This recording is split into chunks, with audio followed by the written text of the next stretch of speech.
Hi everyone, welcome to my YouTube channel.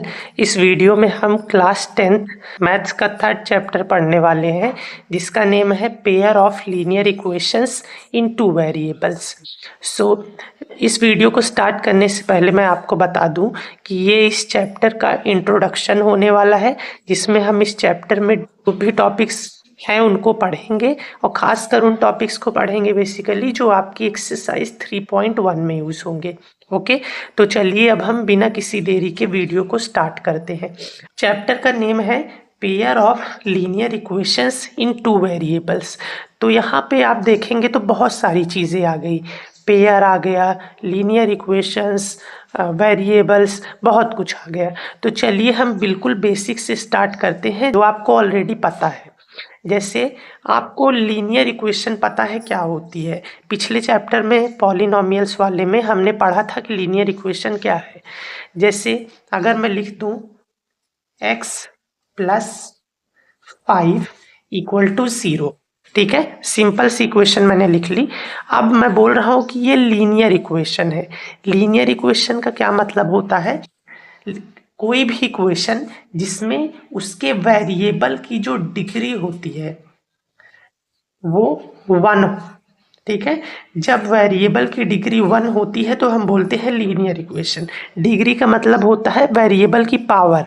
जैसे यहाँ पे वेरिएबल क्या है? वेरिएबल आपको पता है कि जितने भी अल्फ़ाबेट्स होते हैं वो वेरिएबल्स होते हैं, ठीक है, A to Z, यानी जिनकी वैल्यू फिक्स नहीं होती है। ओके, तो यहाँ पे वेरिएबल क्या है? एक्स। एक्स की डिग्री यानी एक्स की हाईएस्ट पावर क्या है? यहाँ पे 1 है। तो ये क्या हो गया? Linear equation. ओके, और linear equation in one variable. One variable का मतलब क्या है? यहाँ पे सिर्फ एक वेरिएबल है, दैट इज एक्स। ओके, तो ये है linear equation in one variable. अब मैं अगर एक एग्जांपल ले लूं, जैसे अगर मैं लिख दूं x plus y is equal to 5, okay, और दूसरा लिख दूं x minus 2y is equal to 10। Okay, तो यहाँ पे मैंने दो इक्वेशंस ले ली। अब यहाँ पे देखिए, सबसे पहली इनकी डिग्री देखिए, इनकी डिग्री 1 है ना, x की पावर भी 1, यहाँ पर भी y की भी पावर 1 है दोनों में। तो ये हो गया आपका लीनियर इक्वेशन, क्योंकि वेरिएबल की डिग्री 1 है। लेकिन ये linear equation in two variable है। टू वेरिएबल का मतलब यहाँ पे दो वेरिएबल है, एक x है एक y है। और pair of linear equation, pair का मतलब आपको ऐसे दो इक्वेशंस दे रखी हैं, ठीक है। तो pair of linear equations in two variable का ये मतलब है। पेयर का मतलब दो इक्वेशन, और लीनियर यानी कि इनकी डिग्री 1 है इनके वेरिएबल की, और इन टू वेरिएबल। टू वेरिएबल का मतलब इसमें दो वेरिएबल है। ओके, सो आई होप आपको इसका मतलब समझ में आ गया होगा। अब देखिए, अगर आपको इक्वेशन दे रखी है तो इनका आपको सॉल्यूशन भी निकालना पड़ेगा। सॉल्यूशन का मतलब है कि आपको x और y की वैल्यूज निकालनी पड़ेंगी, है ना, इन दोनों की इक्वेशंस की मदद से। तो अब आप इनका जो सॉल्यूशन निकालते हो उसके आपके पास तीन अलग अलग तरीके होते हैं। सबसे पहला होता है आपका ग्राफिकल मेथड, ओके। दूसरा होता है आपका सब्स्टिट्यूशन मेथड, और तीसरा होता है एलिमिनेशन मेथड। तो ये आपके पास तीन अलग अलग तरीके होते हैं। तो आपकी एक्सरसाइज 3.1 के अंदर ग्राफिकल मेथड यूज होगा, 3.2 के अंदर सब्स्टिट्यूशन मेथड होगा, और एलिमिनेशन मेथड यूज होगा एक्सरसाइज 3.3 में, ठीक है। तो लेकिन क्योंकि हम एक्सरसाइज 3.1 के टॉपिक्स को कवर कर रहे हैं तो इस वीडियो में हम सिर्फ और सिर्फ ग्राफिकल मेथड को डिस्कस करेंगे। ओके, तो अब चलिए हम बिना किसी देरी के ग्राफिकल मेथड को स्टार्ट करते हैं। तो चलिए अब हम ग्राफिकल मेथड को डिस्कस करते हैं। तो उसके लिए मैंने यहाँ पे दो इक्वेशंस ले रखी हैं। अब चलिए हम इनको ग्राफ की मदद से समझते हैं। तो सबसे पहले हम क्या करेंगे, यहाँ पे ये जो दो इक्वेशंस दे रखी हैं इनके लिए हम x और y की कुछ वैल्यूज निकालेंगे। कैसे? देखिए, सबसे पहले मैं पहली इक्वेशन के लिए कर रहा हूँ, ठीक है, मैं इसको बीच से अलग कर लेता हूँ। तो पहली इक्वेशन के लिए मैं ऐसे x और y का एक कॉलम बना लूंगा, ठीक है। तो आप क्या करेंगे, सबसे पहले यहाँ पे मैं x की कुछ वैल्यू रखूंगा तो y की मेरे पास कोई वैल्यू निकल के आएगी। जैसे अगर मैं करूं let x is equal to 0, ठीक है, 0 से स्टार्ट करेंगे। तो x की जगह पे अगर मैं रख दूं 0, तो ये हो जाएगा 0 minus 2y is equal to 0। Okay, ये आ जाएगा -2y इक्वल टू 0। आप यहाँ से y निकालोगे तो ये 0 है, -2 इधर मल्टीप्लाई हो रहा है, इधर आके डिवाइड हो जाएगा, तो 0 बाई -2 हो जाएगा, बेसिकली 0 आ गया, ठीक है। तो जब आपने x की वैल्यू 0 रखी तो y क्या आया, y भी आपके पास 0 आया। ओके, अब हम एक और वैल्यू निकालेंगे। तो अब मैं क्या करूं, अगर मैं x की जगह पे 1 रखूं, देखो मैं आपको पुट करके दिखाता हूं, पहले थोड़ा सा ऊपर कर लूं।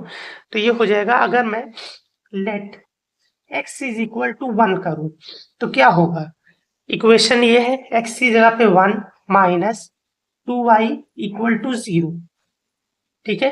1 इधर प्लस हो रहा है, उधर जाके माइनस होगा, ये हो जाएगा -2y is equal to 0 minus 1। Okay, तो ये आ जाएगा -2y is equal to 0 minus 1, यानी -1 आ गया।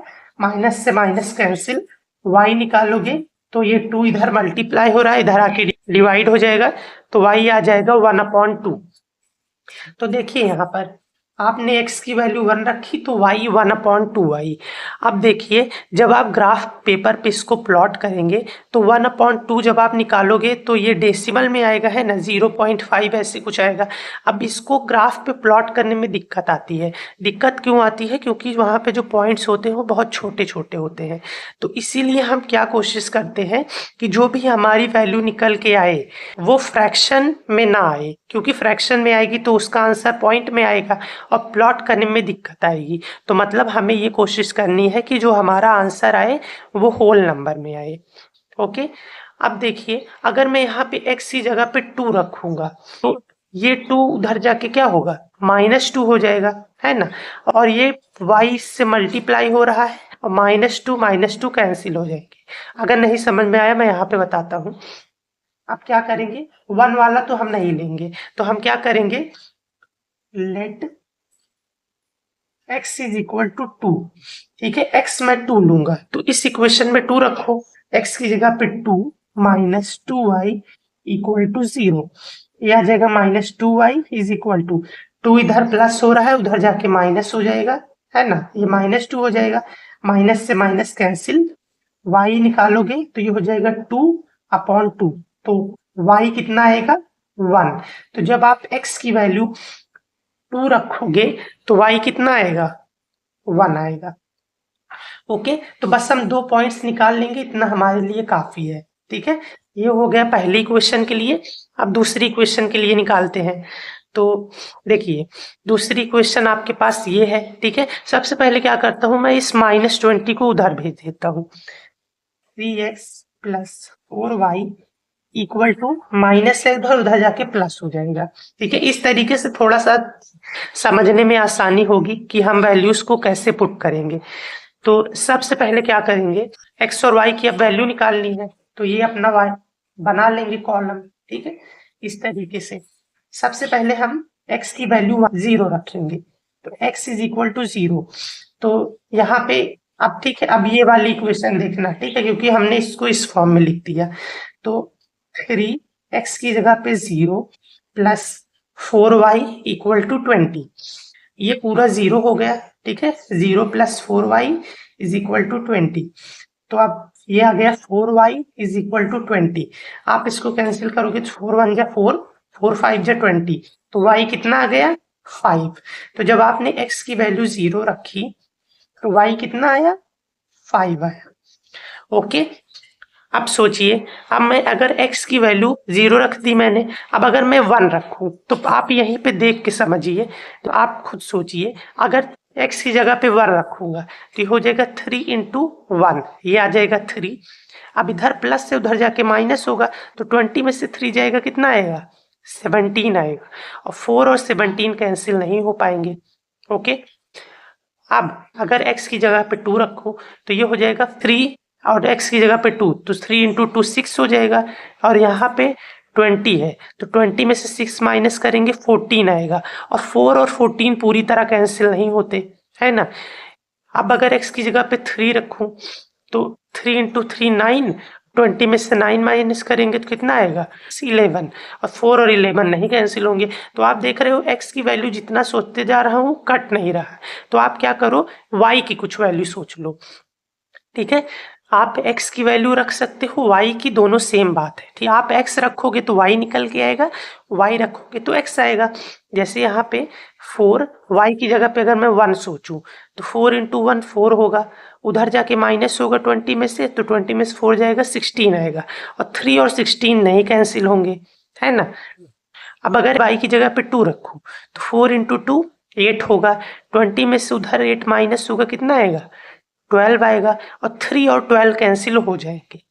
अब मैं यहाँ पे आपको बताता हूँ, अब मैं क्या कर रहा हूँ, let y is equal to, y की वैल्यू अब हम 2 रख रहे हैं, ठीक है, क्योंकि हमने इससे पहले देखा कि x और y की कुछ भी वैल्यू रखो तो कैंसिल नहीं हो रहा है। तो y अगर मैं 2 रखूं तो हो जाएगा 3x प्लस 4, y की जगह पे 2 इज इक्वल टू 20, ओके ये बात। तो ये हो जाएगा 3x plus 4 2 8 is equal to 20, तो ये हो जाएगा 3x और 8 इधर प्लस हो रहा है उधर जाके माइनस हो जाएगा, तो दिस विल बी 20 माइनस 8, तो ये आ जाएगा 3x इज इक्वल टू 12। तो x निकालोगे तो ये आ जाएगा 12, 3 इधर मल्टीप्लाई हो रहा है इधर आके डिवाइड होगा तो ये आ जाएगा 4। तो जब आपने y की वैल्यू 2 रखी तो x क्या आया आपके पास 4 आया, तो y जब आपने 2 रखा तो x 4 आया, ठीक है। तो हमने बस दो दो वैल्यूज निकाल लेनी है। अब क्या करेंगे, इनको हम ग्राफ पे प्लॉट करेंगे, ओके। तो उसके लिए मैं पहले ग्राफ बना लेता हूँ फिर आप लोगों से मिलता हूँ। तो यहाँ पे देखिए मैंने ग्राफ बना लिया है और आई होप आपको ग्राफ बनाना आता होगा कि यहाँ पे x होता है, इधर x डैश होता है, यहाँ पे y, नीचे y डैश, ठीक है। नॉर्मल जो होता है उस उधर साइड प्लस वाले नंबर्स होते हैं और जो डैश वाला होता है उधर निगेटिव नंबर्स होते हैं, ओके। तो ये ग्राफ मैंने बना लिया है। अब चलिए इन पॉइंट्स को हम प्लॉट करते हैं। तो सबसे पहली इक्वेशन के लिए प्लॉट करेंगे, तो सबसे पहला है x 0 है तो y भी 0 है, ठीक है। x 0 और y 0 का मतलब है कि पॉइंट यहीं पे है, ना तो x में बढ़ा है ना तो y में बढ़ा है, ओके। ये हो गया पहला पॉइंट। दूसरा क्या है, x जब 2 है तो y 1 है, x 2 यानी यहाँ पे है 2 और y 1 यहाँ पे, तो इनको ऐसे करो तो ये वाला पॉइंट है, ओके। तो ये हो गया आपका पहला वाला पॉइंट। अब हम क्या करते हैं, इसको स्केल की मदद से ऐसे ज्वाइन कर देते हैं, ठीक है। तो मैंने इसको ऐसे ज्वाइन कर दिया, ओके। ये हो गया पहला। दूसरी इक्वेशन का प्लॉट करते हैं। जब x 0 है तो y 5 है, x 0 यानी x यहीं पे है, ना इधर बढ़ा ना इधर बढ़ा, यहीं पे है 0 है, y 5 और 5 कौन सा प्लस वाला, यानी कि ये पॉइंट यहाँ पे आएगा, ठीक है। तो ये पॉइंट यहाँ पे आ गया, ओके। दूसरा पॉइंट क्या है, x जब 4 है तो y 2 है, x 4 यानी यहाँ पे 4 और y 2 यानी यहाँ पे, बेसिकली ये पॉइंट यहाँ पर आ रहा है, ठीक है। तो अब क्या करेंगे, इन दोनों पॉइंट्स को ज्वाइन कर देंगे, ठीक है, ये और इस पॉइंट को। तो इसको हम ऐसे स्केल की मदद से ज्वाइन कर देते हैं, ओके। तो ये पॉइंट्स ज्वाइन हो गए। अब देखिए आपको क्या देखना है कि इन दोनों इक्वेशंस का जो ग्राफ आया है उसकी लाइन किस पॉइंट पे एक दूसरे को कट कर रही है। ये लाइन ऐसे गई, ये ऐसे इस पॉइंट पे कट कर रही है, तो ये जो पॉइंट होगा ये इन दोनों इक्वेशंस का यही सॉल्यूशन होगा। इसके कोऑर्डिनेट्स देखो, सबसे पहले x पे इसकी क्या वैल्यू है 4 और y पे क्या है इसकी वैल्यू 2, यानी x कॉमा y है, हम ऐसे ही देखते हैं। तो x क्या है 4 और y है 2, ठीक है। तो आपके पास ये आंसर आ गया, यानी x की वैल्यू आपके पास 4 आ गई और y की वैल्यू 2 आ गई। ठीक है, तो इन दोनों इक्वेशंस की मदद से हमने ये निकाल लिया। अब अगर आपको कोई भी कंफ्यूजन है कि क्या जो आपने वैल्यू निकाली है वो सही है या गलत है, तो आपको क्या करना है, आपको इन दोनों में से किसी एक इक्वेशन में इसकी वैल्यू पुट कर दो। तो ये वाली थोड़ी आसान लग रही है, चलो इसे इनपुट करते हैं। तो x है, x की वैल्यू क्या आई है 4, तो लिख दो 4 माइनस 2, y की वैल्यू क्या आई है 2, okay, this is equal to 0। तो ये आ गया 4 माइनस 2, 2 जा 4 इक्वल टू 0। तो ये कैंसिल हो गया, 4 माइनस 4 0 इज इक्वल टू 0। तो देखो दोनों साइड इक्वल आ गई, यानी कि x और y की वैल्यू जो हमने निकाली है वो करेक्ट है। ओके, तो ये हो गया आपका ग्राफ। अब एक चीज मैं और आपको बताता हूँ, ये आपका कौन सा ग्राफ है, ये आपका तब का ग्राफ है जब आपकी लाइंस जो है एक दूसरे को इंटरसेक्ट करती है। ठीक है, ये है आपका इंटरसेक्टिंग लाइंस का ग्राफ। ओके, अब आपके पास दो और ग्राफ होते हैं, उसको मैं आगे आपको बताता हूँ। तो चलिए मैं आपको ग्राफ्स के बारे में और बताता हूँ। तो देखिए, सबसे पहला जो अभी हमने वही देखा कि वो ग्राफ जिसकी लाइंस एक दूसरे को इंटरसेक्ट करती है इस तरीके से। ठीक है, दूसरा क्या होता है कि जिसकी लाइंस जो है आपकी वो एक के ऊपर एक आ जाती है। जैसे एक लाइन ये है, ठीक है, तो दूसरी लाइन इसी के ऊपर आ जाएगी। ठीक है, तो ये दोनों लाइन एक दूसरे के ऊपर आ गई। ये जो पहली है इंटरसेक्ट कर रही है, इसको हम बोलते हैं इंटरसेक्टिंग लाइंस।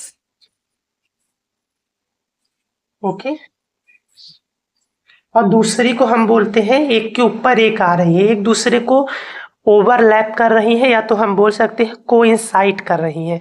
तो इनको हम बोलते हैं कोइंसिडेंट लाइंस। ओके, अब तीसरा क्या होता है, जब आपकी लाइंस ऐसे एक दूसरे से दूर दूर बन जाती है, एक दूसरे के पैरेलल बन जाती हैं। ठीक है, ऐसे ग्राफ होगा, उसी में दो लाइंस ऐसे बनेंगी, इनको हम बोलते हैं पैरेलल लाइंस। ओके, तो आपके पास तीन तरीके की लाइंस होती हैं। ये जो पहला वाला है इसका ग्राफ हमने पीछे डिस्कस कर लिया। इन दोनों का ग्राफ जो है ये आपको बनाने की जरूरत नहीं है। क्यों नहीं है मैं बताता हूँ। देखिए, इंटरसेक्टिंग लाइंस जो होती है वो एक दूसरे को एक पॉइंट पे कट करती हैं। ठीक है, और जिस पॉइंट पे कट करती हैं वही सोल्यूशन होता है। तो एक पॉइंट पे कट कर रही हैं, यानी इनका इन लाइंस का केवल वन सॉल्यूशन होता है। ठीक है, केवल एक सॉल्यूशन होता है इंटरसेक्टिंग लाइंस का। कोइंसिडेंट लाइंस जो है वो एक दूसरे के एकदम ऊपर आ रही हैं, मतलब इन पे आप कोई भी पॉइंट देखो, ये पॉइंट, ये पॉइंट, ये पॉइंट, इन सब के लिए एक्स और वाई की वैल्यू सेम है। समझ रहे हो, मतलब एक के ऊपर आ रही है तो वैल्यूज एक्स और वाई के लिए सेम है, यानी कि इसके बहुत सारे सॉल्यूशंस हैं। तो मतलब इसके infinitely many solutions, infinitely many solution यानी बहुत सोल्यूशन है। ठीक है, और पैरेलल लाइंस, पैरेलल लाइंस वो होती है जो एक दूसरे को कभी भी कट नहीं करती। इधर इसको बढ़ा दो, इधर बढ़ा दो, ऐसे बढ़ाते जाओ, ये कभी भी एक दूसरे को कट नहीं करेंगी। इनके बीच की जो दूरी होती है वो हमेशा बराबर रहती है। ठीक है, ये दोनों लाइंस जब एक दूसरे को टच ही नहीं कर रही, एक दूसरे को इंटरसेक्ट ही नहीं कर रही है, तो इनका कोई सोल्यूशन नहीं होगा, यानी इनका नो सॉल्यूशन। ठीक है, इसका कोई भी सॉल्यूशन आपके पास नहीं होता। और एक चीज और बता देता हूँ, ये दोनों लाइंस, इसका एक सॉल्यूशन है, इसका बहुत सारा सॉल्यूशन है। मतलब सॉल्यूशन तो है ना, तो जिसका सॉल्यूशन होता है उसको हम बोलते हैं कंसिस्टेंट। ओके, ये दोनों हो गई कंसिस्टेंट, और जिसका कोई सॉल्यूशन नहीं होता उसको हम बोलते हैं इनकंसिस्टेंट। यानी कि ये जो इंटरसेक्टिंग और कोइंसिडेंट है, इनका सोल्यूशन होता है, ये हो गई कंसिस्टेंट, और इसका कोई सोल्यूशन नहीं होता, ये हो गई आपकी इनकंसिस्टेंट। ठीक है, देखिए, तो अब मैं आपको बताता हूं कि मैं क्यों बोल रहा था कि आपको कोइंसिडेंट और पैरेलल लाइंस का ग्राफ नहीं बनाना है। इसलिए नहीं बनाना क्योंकि इसके इनफाइनाइटली मेनी सॉल्यूशंस हैं, बहुत सारे सॉल्यूशंस होंगे, कोई एक तो होगा नहीं जो आप निकाल लो, और इसका तो कोई सॉल्यूशन नहीं है। समझ रहे हो, तो इनको निकालने का क्या मतलब है, इसके बहुत सारे सॉल्यूशन है, इसका है ही नहीं, जिसका एक है वही तो हम निकालेंगे। तो अब आपके दिमाग में एक सवाल आएगा कि हमें कैसे पता चलेगा कि कोई अगर इक्वेशन दे रखी है तो वो कोइंसिडेंट है, पैरेलल है या इंटरसेक्टिंग है। तो उसके लिए हमारे पास एक तरीका है जिसको हम आगे डिस्कस करते हैं। तो चलिए अब हम उस तरीके को डिस्कस करते हैं जिसकी मदद से हमको इक्वेशन को देख के ही पता चल जाएगा कि उसका ग्राफ किस तरीके से बनेगा, इंटरसेक्टिंग बनेगा, कोइंसिडेंट लाइन से बनेगा, पैरेलल बनेगा, कैसा बनेगा। तो उसके लिए सबसे पहले मैं क्या करता हूँ, आपको कुछ चीजें बता देता हूँ।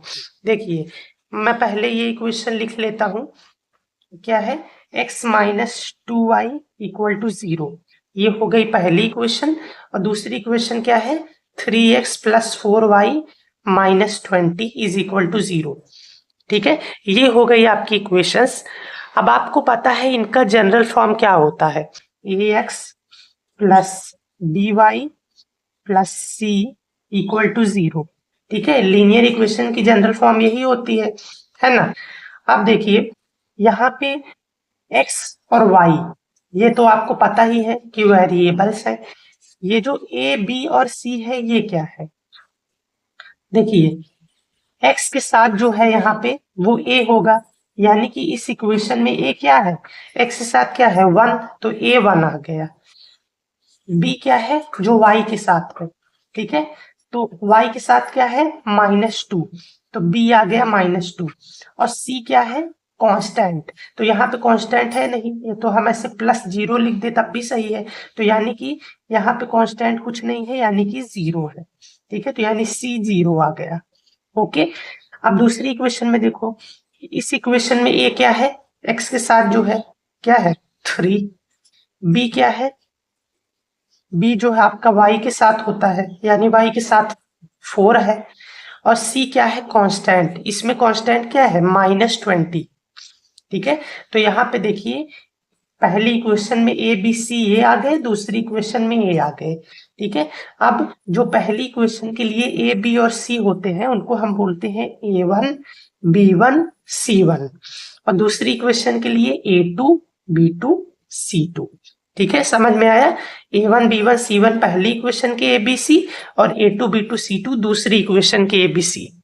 ओके, अब यहाँ पे आपको कैसे कंपेयर करना है, जब आपका A1 अपॉन A2 इक्वल होता है B1 अपॉन B2 के, तो आपका जो ग्राफ होता है वो इंटरसेक्टिंग लाइन से बनता है और उसका एक सॉल्यूशन होता है। यही इक्वेशन देखिए मैं कंपेयर करके दिखाता हूँ। देखिए A1 अपॉन A2, ठीक है, ऐसे B1 upon B2 C1 upon C2 ऐसे निकाल के देखना है। तो देखिए A1 क्या है 1 अपॉन में, A2 क्या है दूसरी इक्वेशन में है ना, तो ये आ गया 1/3। Okay, B1 upon B2, B1 क्या है -2, B2 क्या है 4, इसको कैंसिल करोगे तो ये आ गया -1/2। और C1 अपॉन C2, C1 क्या है 0, C2 क्या है -20, तो ये क्या आ गया 0। तो आपके पास क्या आया 1/3 -1/2 0। ठीक है, अब आप यहाँ पे देखोगे ये और ये इक्वल नहीं है। A1 अपॉन A2 जो है वो B1 अपॉन B2 के इक्वल नहीं है। ठीक है, ये वाला और ये दोनों ये भी इक्वल नहीं है। ठीक है, तो यानी कि ये ऐसे, तो A1 अपॉन A2 इक्वल नहीं है B1 अपॉन B2 के, ये भी इक्वल नहीं है C1 अपॉन C2 के, ये तीनों आपस में इक्वल नहीं है। लेकिन आपको सिर्फ पहला वाला देखना है। ठीक है, पहला वाला देख लो, अगर ये लास्ट वाला ये दोनों इक्वल हो भी जाते हैं कोई बात नहीं, सिर्फ पहला वाला देखो। अगर A1 upon A2 B1 upon B2 के इक्वल नहीं है, देखो ये नहीं है, तो यानी कि इसका जो ग्राफ बनेगा वो इंटरसेक्टिंग बनेगा और इसका केवल एक सॉल्यूशन होगा। ठीक है, आपको पता है इंटरसेक्टिंग है यानी एक सॉल्यूशन होगा, सिंपल सी बात है। ओके, तो ये हो गया पहला वाला। दूसरा क्या है, अगर A1 अपॉन A2 इक्वल है B1 अपॉन B2 के और ये इक्वल है C1 अपॉन C2 के, मतलब तीनों इक्वल है, तो इसको कैसे समझेंगे, देखिए यहाँ पे बताता हूँ। तो देखो A1 upon A2 B1 upon B2 और C1 अपॉन C2 हमें निकालना है। तो देखिए A1 अपॉन A2 दूसरी इक्वेशन का देख रहे हैं, A1 क्या है 2, A2 क्या है 4। ठीक है, B1 क्या है 3, B2 क्या है 6, C1 क्या है -9, C2 क्या है -18। इसको कैंसिल करोगे तो ये आएगा 1/2, 3 1 जा 3, 3 2 जा 6, ये आ गया 1/2 और ये 9 और 18, 9 1 जा 9, 9 2 जा 18, ये आ गया 1/2। तो देखो ये तीनों आपस में इक्वल है, यानी कि A1/A2 इक्वल है B1/B2 के, इक्वल है C1/C2 के। ये तीनों इक्वल है। जब तीनों इक्वल है तो इसका मतलब इसका जो ग्राफ बनेगा वो कोइंसिडेंट लाइन से बनेगा, यानी लाइन से एक दूसरे के ऊपर आ जाएंगी। और आपको पता है जब लाइन कोइंसिडेंट होती है तो उनका इनफाइनाइटली मेनी सोल्यूशन होता है ना। अब तीसरा देखिए, तीसरा मैं आपको इधर बताता हूँ। तो तीसरा आपके पास ये है, ठीक है। हम वही निकालते हैं A1/A2, B1/B2, C1/C2 निकालते हैं। A1 क्या है, x के साथ जो है 1, A2 क्या है जो दूसरी इक्वेशन में x के साथ है यानी 2, ठीक है। B1/B2 क्या है 2 4, ठीक है। C1/C2 क्या है -4 -12। आपको साइन का भी ध्यान देना है। तो ये आ गया 1/2, इसको कैंसिल करोगे तो ये आ जाएगा 1/2 और 4 और 12 को कैंसिल करोगे तो 4 1 जा 4, 4 3 जा 12। तो क्या आया देखो 1/2, 1/2, इसका आंसर आया 1/3। तो देखो ये दोनों इक्वल है, 1/2 1/2 इक्वल है, A1/A2 इक्वल टू B1/B2 है, और ये दोनों इक्वल नहीं है, यानी कि B1/B2 और ये C1/C2 ये इक्वल नहीं है। तो जब इस तरीके से होता है कि पहला वाला इक्वल हो और ये बाद वाला इक्वल ना हो, इस तरीके से, तो आपकी जो लाइंस बनती है वो पैरेलल बनती है ग्राफ की, ठीक है। पैरेलल लाइंस बनेगी और आपको पता है पैरेलल लाइंस का कोई सॉल्यूशन नहीं होता क्योंकि वो एक दूसरे को टच नहीं कर रही है, तो यानी नो सॉल्यूशन, ठीक है। इस तरीके से अब आपको मैं याद करने का तरीका बता देता हूँ। देखो सबसे पहले आपको क्या करना है, ये सभी में पहला वाला इक्वल टू देखना है, ठीक है। जो सबसे फर्स्ट इक्वल टू का साइन है वो देखना है। इस वाले में देखो इक्वल टू के साथ ऐसे हो गया है, ठीक है, ऐसे था ऐसे, यानी इंटरसेक्ट कर दिया, कट कर दिया, तो इससे याद कर लो इंटरसेक्टिंग लाइंस, ठीक है। दूसरे में कोइंसिडेंट में देखो जब तीनों सब ऐसे ऐसे इक्वल है, तीनों इक्वल है आपस में तो कोइंसिडेंट, ठीक है। कोइंसिडेंट वाला तो सिंपल है। तीसरा वाला कैसे याद करोगे, पहला इक्वल टू देखो, ये पहला इक्वल टू जो है ये इक्वल है, यानी कि ऐसे बना है, यानी कि पैरेलल है, और पहला वाला पैरेलल है तो यानी कि ये लाइंस पैरेलल बन जाएंगी, ठीक है। बस आपको ये वाला ध्यान देना है क्योंकि इन दोनों में कंफ्यूजन आती है कि पहला इक्वल टू तो इसका भी ऐसे बना है, इसका भी बना है, लेकिन इस वाले में तो तीनों इक्वल है ना, इस वाले में सिर्फ पहला इक्वल है बाकी वाला नहीं, ठीक है।